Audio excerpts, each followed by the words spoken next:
La parole est à Monsieur Jean Lassalle. Merci, Monsieur le Président, Monsieur le Ministre de l'Agriculture. Au nom du groupe Liberté et Territoire et en associant l'ensemble des collègues des départements concernés, je me dois de vous interpeller à nouveau sur l'impact du fléau de la grippe aviaire.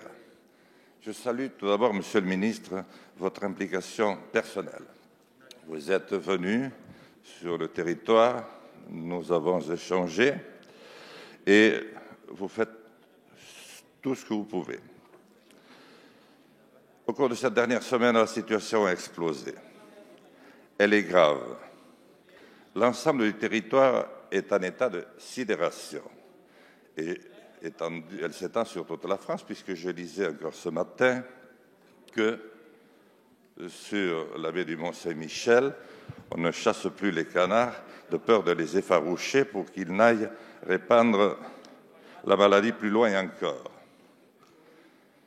Tous les jours, nous sommes appelés par le territoire en état de sidération. On nous fait remonter incompréhension, inquiétude. Tout le monde souhaite la mise en place d'une cellule de crise sur l'ensemble du territoire concerné. D'après moi, cette affaire doit trouver une solution dans une communication et un échange d'informations permanents en amont, afin de trouver des solutions partagées. Pouvez-vous nous rappeler le dédommagement prévu? Est-ce que des couvriers extérieurs peuvent être envisagés ailleurs et efforcer d'entreprendre le maintien d'espèces locales ancrées et à forte résilience? Il faut entretenir un climat de confiance. Monsieur le Président, je vous remercie. Merci, Monsieur le député. La parole est à Monsieur Julien Denormandie, ministre de l'Agriculture et de l'Alimentation. Merci beaucoup, Monsieur le Président. Mesdames et Messieurs les députés, Monsieur le député Jean Lassalle, d'abord, je voudrais vous remercier pour vos mots, vous dire à quel point nous sommes, parce que c'est vraiment un travail collectif et je sais toute l'implication qui est la vôtre, comme de beaucoup de députés ici sur ces bancs, nous sommes à côté des éleveurs qui vivent à nouveau une épreuve terrible. Songez que depuis le début de la crise de cette influenza aviaire, c'est plus de 2 millions de canards et de volailles que nous avons dû abattre pour limiter la propagation de cette influenza aviaire. Il y a aujourd'hui à peu près 400 foyers, dont 38 dans votre beau département, et je sais à quel point vous le suivez de près.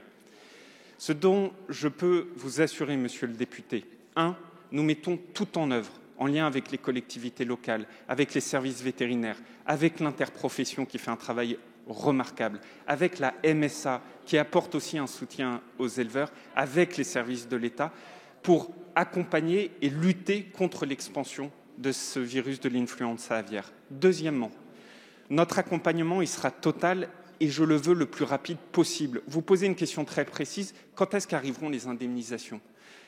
Lors de la dernière crise, parfois, il a fallu attendre 6 à 7 mois pour indemniser après l'abattage. Ce n'est pas normal. J'ai décidé de fonctionner par des acomptes qui puissent être versés rapidement aux éleveurs pour qui nous avons dû faire ces dépeuplements. Et puis ensuite, on verra les indemnisations pour les pertes d'exploitation. Et enfin, troisièmement, Monsieur le député Lassalle, la question de l'après est fondamentale. Moi, je crois aux différents modèles. Je crois à l'élevage en plein air. Je vous sais attaché, j'y crois. Je crois en revanche qu'il nous faut être plus rapide lorsque le virus d'influenza aviaire arrive dans notre pays. Et je terminerai en disant que ce virus n'est pas transmissible à l'homme, donc continuez à manger canard, poulet, foie gras et œufs, il n'y a aucun risque.